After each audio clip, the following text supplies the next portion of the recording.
देशासहित राज्याची अशी अवस्था झाली आहे, सारं गाव मामाचं आणि एक नाही कामाचं. आज केंद्रात व राज्यात 80% पक्ष सत्तेत आहेत, आम्हीसुद्धा सत्तेत आहोत, परंतु 20% सुद्धा लोकांची कामं होत नाहीत. 20% सुद्धा प्रशासन कामं करत नाहीत. प्रशासन आणि शासन एका नाण्याच्या दोन बाजू असतात, त्यांनी मिळून जनतेचे प्रश्न सोडवायचे असतात.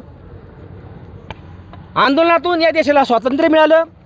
आता आपण आंदोलन करून सत्तेत असतानासुद्धा लोकांना न्याय देण्याचं काम करू या तत्त्वाने रयत क्रांती संघटनेतर्फे सत्तेत असतानासुद्धा शेतकऱ्यांच्या व तुमच्या न्याय हक्कासाठी आमरण उपोषण 16 ऑगस्ट 2026 पासून चालू केलं आहे.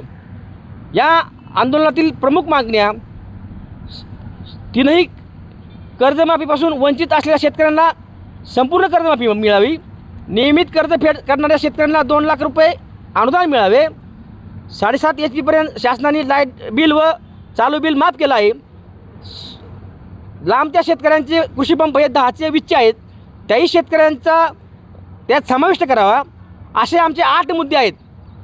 तसेच स्थानिक मुद्द्यापैकी 10 वर्षापासून सिमेंट कंपन्या आमच्या परिसरामध्ये आहेत. 10 वर्ष झालं आम्ही त्यांच्या प्रदूषणाने हैराण झालो आहेत, त्यांच्या अन्यायाने हैराण परेशान झालो आहोत. त्यामुळे त्यांचाही मुद्दा आम्ही या आंदोलनात घेतला आहे.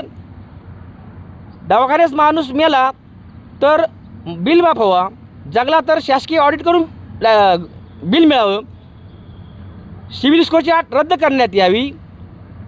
जागतिक मंदीमुळे सगळ्यांची मंदी झाली आहे, त्यामुळं सक्तीची वसुली करू नये, जो देईल त्याचं घ्यावा, अशा प्रकारच्या 8 मागण्या घेऊन आम्ही आज 16 तारखेपासून 16 ऑगस्ट 2026 पासून कानगाव येथील विठ्ठल मंदिरामध्ये आमरण उपोषण करणार आहोत.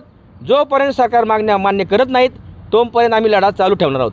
तुम्ही सत्तेतील सहभागी पक्ष असून देखील तुमच्यावर आंदोलनाची वेळ का आली, काय सांगा? मी आत्ता म्हटल्याप्रमाणे आपण 80% सर्वच सत्तेत आहोत, पण 20% सुद्धा जनतेची कामं होत नाहीत.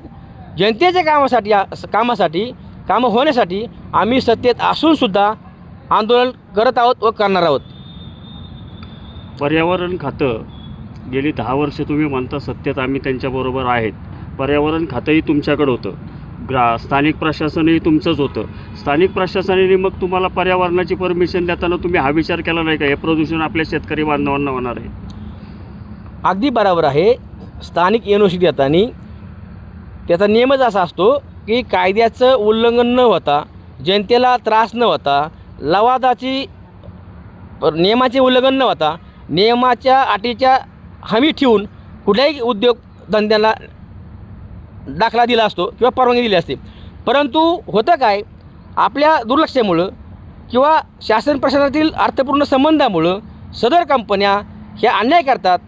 तरी पण स्थानिकांनी व आम्हीसुद्धा त्यांना वेळोवेळी निवेदन दिलं, आंदोलनं केली, परंतु त्यांनी दाद दिली नाही. म्हणून आम्ही विद्यमान आमदार सदाभाऊ खोत साहेब यांच्या माध्यमातून हा मुद्दा सभागृहामध्ये मांडला. या सिमेंट कंपन्याच्या विषयावरती राज्याचे सभागृह 5 मिनटं चालले. तिथं पर्यावरण मंत्री पंकजाताई यांनी अंशतः प्रदूषण होत आहे याला मान्यता दिली, पण ते सिद्ध झालं आणि त्यांनी सांगितलं की स्थानिक बॉडींनी त्याच्यावर लक्ष ठेवा. जर त्यांनी ऐकलं नाही तर आम्ही क्लोजर नोटीस काढू, बंदीची नोटीस काढू. आता जर निवेदन करून त्यांनी ऐकलं नाही तर आम्ही नक्कीच आंदोलक तरी असो, उद्या आम्ही सत्तेत आहोत, आम्ही क्लोजर नोटीस काढायला सरकारला भागच पाडणार. जलजीवनचा प्रश्न आहे. जलजीवनची जी कामं चालली आहेत शासनाची, तालुक्यामध्ये भरपूर फंडिंग पण झालं आहे जलजीवनचं, पण जलजीवनचं काम अजून कुठंच झालेलं दिसत नाही आहे.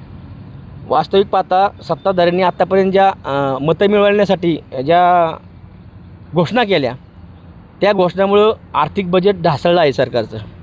एकतर राज्याचं तेवढं आर्थिक उत्पन्न नाही आहे, उत्पन्न नसतानासुद्धा मतं मिळवण्यासाठी यांनी लोकांना घोषणा केल्या आणि त्याच्यामुळं जे विकास कामं व्हायची होती त्याला पैसा शिल्लक राहिला नाही.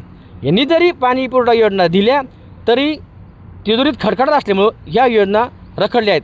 बऱ्याच योजनाला केंद्र सरकार काही व राज्य सरकार काही पैसे देत असतं, कधी केंद्र सरकार देत नाही, कधी राज्य सरकार देत नाही.